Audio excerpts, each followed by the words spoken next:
Hey girlfriend, this is Jan James. Welcome to the Hope After Breast Cancer podcast. We've got a mini episode for you today, so let's get started. True confession, I've been receiving incredible guidance and wisdom from my personal counselor and life coach, Cinthia Hiett, for well over 30 years. And since becoming a breast cancer advocate, I have been known to ask her if we can record portions of our sessions together so I can share her wisdom with our community. This is one of those times. Enjoy. One of the things that I hear from so many of the women when we do a poll, for instance, about what their biggest concern is, it's fear of recurrence. Can you just speak to that? Well, I don't know how anyone could not have that, because part of what that is a defense mechanism of the body and of the brain, that the brain has memory of that experience, and it does not ever want to do that again. Mm-hmm. And it's terrifying. And so, when you are first diagnosed with cancer and you start the fighting process, you don't really know what you're getting into. If you have fought that battle, and you have to think about maybe fighting it a second time, that in and of itself is traumatizing. Because the first one was really hard to get through, but you got through it. And now you know exactly what you might have to go through a second time. And so it's a very daunting idea. It's a very daunting feeling. And one of the ways that we really comfort ourselves, that we have to be very, very kind with ourselves, is to help our brain relax. And we have to remind ourselves that our brain is an organ, like all the other organs in your body. You don't see brains floating to heaven, right? I always say to people, it's just a brain. But it is a primary organ as to how we actually experience life, how we orient in life, how we interpret life and what is happening. And it's our brain is the one that is hardwired to survive at all cost. This is why people, even if they try to suicide, many times are unsuccessful, because their bodies, their brains are hardwired to survive. So once we understand that, then what we want to say to the brain is, okay, I'm going to help you relax, because if you don't relax, you can't make good decisions. And if you have too much adrenaline, we know that that's not good for cancer surviving patients either, is adrenaline. And so what we want to do is we want to relax our brain, and we want to say, you know what, recurrence, if that were in the cards, I would face it at that time, but I'm not going to worry about it today. I'm going to live the life that I fought so hard to have today. I'm going to enjoy that life today. I'm going to do everything that I know that I'm supposed to do to make sure that it does not reoccur on my end. That doesn't mean I can control my body necessarily. I can control how I care for it. And we know that love and kindness is one of the biggest things for anyone surviving cancer. Love and kindness. Sympathy goes a long way. And so we want to be sympathetic. We're not having a pity party, but we're being sympathetic toward ourselves. That is frightening to even have to consider it may happen again.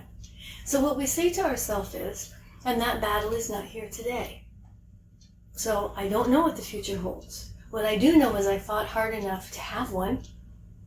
So I'm going to look forward to my future, and I'm going to know that if I do have to fight this again, I'm a seasoned survivor. I know it. I don't have to learn it for the first time. I have lots of really good friends. I have lots of really good helps, and then we're making new discoveries every day as to how to battle this disease. Now, what happens if I have, so many of us, I think, will have a pain, a new pain. Yes. And so can you talk me through, if I had a pain in my, back, mm-hmm. and I go, oh no, right. What if it's cancer? Now, how should I be thinking through that? Well, I think that's a great question, because first and foremost, what we want to say is, of course I thought that. Of course I did. That's my body being on alert, making sure it's going to live for me, because my body is hardwired to live for me. So I can say, well, thank you, body, for letting me know where that pain is. And then I'm going to take a really deep breath. I'm going to relax. I'm going to say, I have no indications that this may be cancer. I have really good doctors. I'm allowed to be neurotic if I'd like to be. I can just go get it checked out. I don't have to worry about it until I check it out. So I can call the doctor right now and say, I need to come in. I have a pain I don't understand. I don't like it. It's distracting me. I need to have it checked out. Nobody's going to make fun of anybody that does that. They're going to say, thank you for being on top of yourself. Thank you for making sure that you're checking things out. So none of us have to be embarrassed ever about having a pain that we want to get checked out if we've gone through something to that degree. What if we're feeling great and we are approaching a regular scan? Mm-hmm. And in the world of breast cancer, we call that scanxiety. Yes, yes. Well, one of the things that we would say is, are you afraid to go to the dentist? Most people are, okay? It's like, these just are things that, yes, we do them anyways. We do it afraid because that's the way we take care of ourselves. And so we say, well, of course I'm afraid to go get this scan. The last thing I want is to have a negative scan. I don't want to face this again. Of course I don't. But the only way for me to make sure that I can live at peace is to go have the scan. So I'm going to go have the scan. I'm going to know that if I weren't afraid, I would need to go see somebody because there would be something wrong.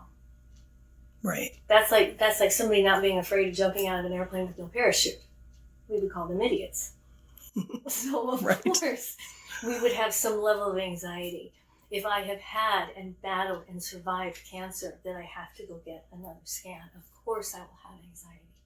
Sure. That tells me everything's working, that my body is on alert for me and watching out for me. Yeah, and I tend to look at it, and I think you helped me learn this, that if I go for a scan and all of the results come back great, I have great peace of mind. And if I were to have something that's found, I can rest assured that it was found the earliest that it has been, it could be found, so that we could whack it. That's exactly right. Yes. And that your body's going to be already very thankful that you are on top of it, so it doesn't have to wait as long to try to fight something when it's that big. It's kind of like if we have a country that invades us and we pretend like they're not invading us for a long time until they're completely taken over, then we try to take our country back. So that's kind of how our bodies are a country. And that's why we want to treat it as a country. It's like it's being invaded by something that has not been invited here. And so that is a battle on my own ground. So it's important that I take responsibility for that and recognize that I need to find these things out way sooner than later. I'm not going to ever wait that long again. Very good. Thank you so much. Girlfriend, thank you so much for listening to our mini episode. Until next week, this is Jan James, encouraging you to remember there is hope after breast cancer. See you next time.